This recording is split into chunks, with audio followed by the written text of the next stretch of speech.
નમસ્કાર મિત્રો, સ્વાગત છે આપનું અમારી યુટ્યુબ ચેનલ પર।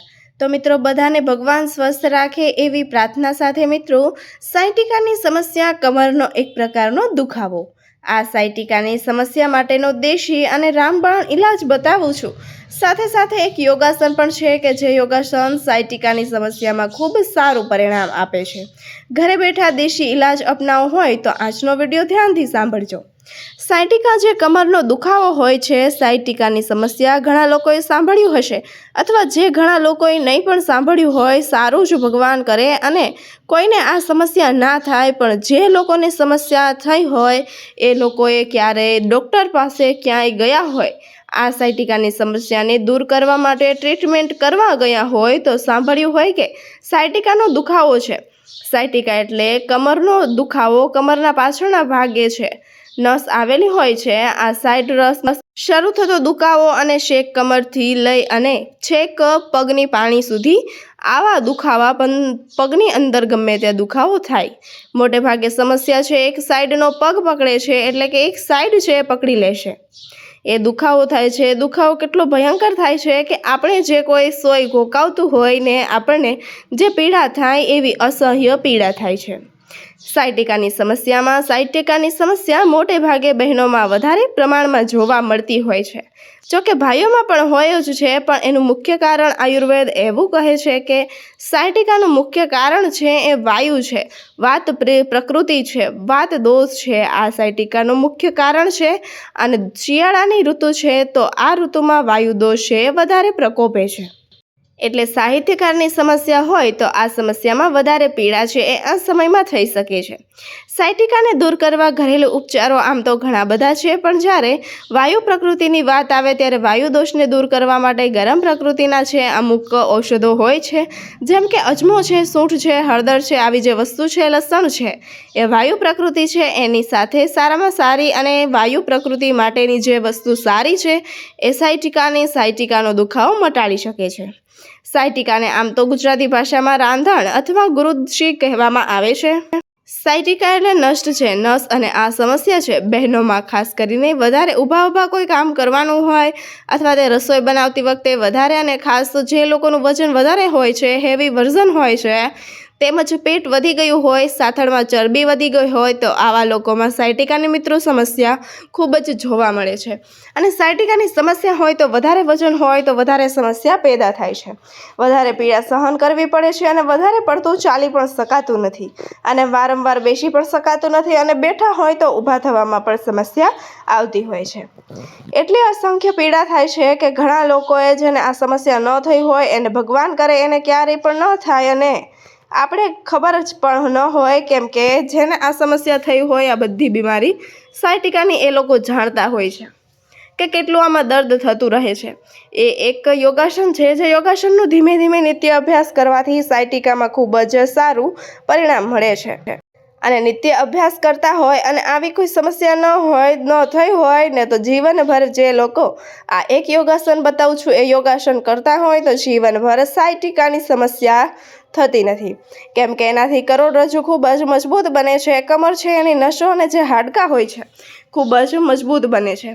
હવે સાયટિકામાં પહેલાં ઉપચાર બતાવું, પછી છેલ્લે યોગાસન બતાવું છું તમને। લાઈવ પ્રૂફ કઈ રીતે યોગાસન કરવાનું છે એ પણ હું બતાવીશ। પહેલાં જે દેશી ઉપચાર કરશે આયુર્વેદમાં આપણે જોઈએ તો સાયટિકાની જે સમસ્યા છે, સાયટિકાનો દુખાવો, આ દુખાવાને દૂર કરવા માટે સૌથી પહેલાં માલિશ છે અને એ વધારે અસર કરશે। એટલે માલિશ માટેનું એક તેલ છે અને આ તેલ છે એ આપણે ઘરે બનાવી શકીએ છીએ। તો આ તેલ બનાવવા માટે સૌથી પહેલાં આપણે તલનું તેલ લેવાનું છે। તલનું તેલ ન હોય તો સરસવનું તેલ લેવાનું છે। આ બેમાંથી કોઈ એક તેલ લેવાનું છે જેનાથી પરિણામ સારું મળે છે। અને તમે જો તમારા ઘરે મગફળીનું તેલ હોય તો એનો પણ ઉપયોગ કરી શકો છો, પણ તેલ અથવા સરસવનું તેલ હોય તો વધારે સારું રહેશે, એટલે કે ફાયદાકારક રહેશે। આ તેલ છે એ 50 ml જેટલું જ લેવાનું છે। 50 ml જેટલા તેલની અંદર 3 લસણની કળી છે એ લેવાની છે।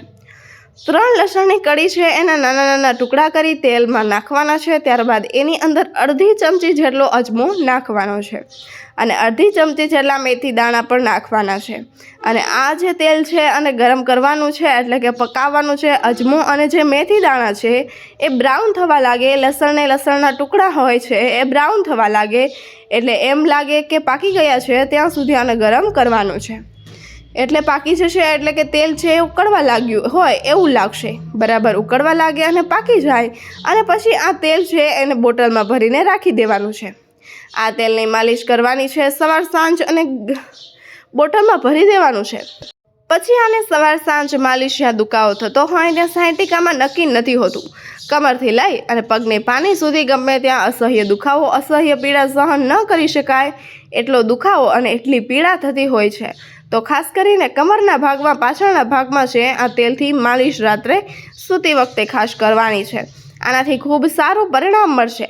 માલિશથી બીજું એ વાત કરી દઉં કે વાત પ્રકૃતિને કારણે જ્યારે દુખાવો થતો હોય ત્યારે આપણું પેટ છે ને એને સાફ રાખવું ખૂબ જ જરૂરી હોય છે।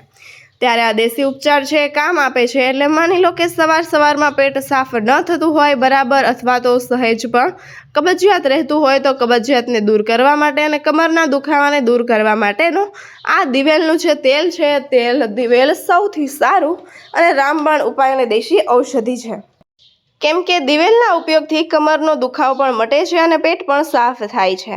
એટલે એક જ એવી ઔષધિ છે જેનાથી બંને કામ થશે। તો જો પેટ બરાબર સાફ ન થતું હોય તો રાત્રે સૂતી વખતે ઉફાળા પાણીમાં અંદર 1 ચમચી દિવેલ નાખી, એટલે કે એરંડિયું નાખી અને પી અને સૂઈ જવાનું છે અને આ તેલથી માલિશ કરવાની છે। આનાથી સાયટિકાની સમસ્યા હોય છે, ગમે તે પ્રકારનો કમરનો દુખાવો હોય એમાં સારું પરિણામ મળે છે। પરેજી ખૂબ જ રાખવી પડે છે આમાં, જેમાં કે તમે વાયુ વૃદ્ધિ કરતા હોય એવા ખોરાક નથી ખાવાના, ઠંડો અને વધારે ખોરાક પણ નથી ખાવાના, ખાવાના વધારે પડતા છે કઠોળ અને એવા એક પ્રકારના જે ખોરાક હોય છે તો આનાથી વાયુ છે એ વાયુ વધતો હોય છે।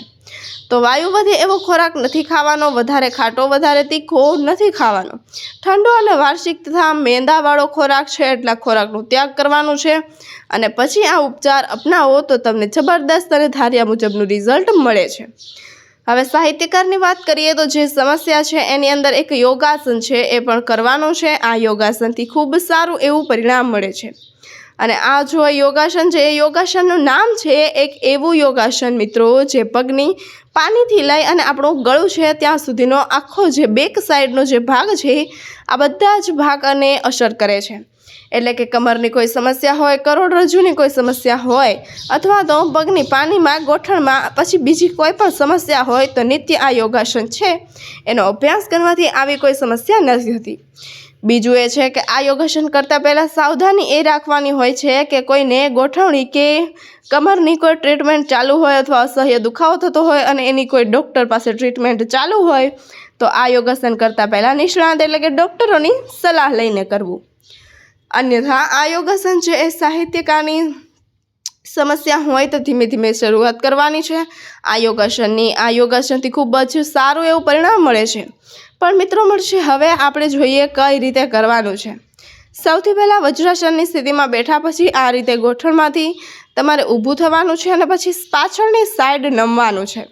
પગને પાની ઉપર બંને હાથ છે એને ટેકાવી અને આ રીતે પાછળની તરફ મુક્ત છે એ રાખવાનું છે। આ રીતે મિત્રો આ પોઝિશનમાં જ્યાં સુધી રહેવાય ત્યાં સુધી તમારે આ પોઝિશનમાં રહેવાનું છે, કોઈ પણ જાતની બળજબરી કરવાની નથી। શરીર છે અને પાછળની સાઈડ છે એ રાખવાનું છે। જ્યાં સુધી રહી શકો ત્યાં સુધી મિત્રો તમારે રહેવાનું છે। વધારે પડતી બળજબરી કે કોઈ અંગ છે એને ખેંચાય એ રીતે ખોટો પ્રયત્ન નથી કરવાનો, તેટલું જ કરવાનું છે। તો મિત્રો આ રીતે જ તમે ઉષ્મા શોષણ યોગાસન કરવાથી આપના શરીરના દુખાવો દૂર થાય। તો મિત્રો આપને આ વિડીયો કેવો લાગ્યો તે જરૂરથી બતાવજો। વિડીયો લાઇક, શેર અને સબસ્ક્રાઈબ જરૂરથી કરી દેજો। ધન્યવાદ। રાધે રાધે। જય શ્રી કૃષ્ણ।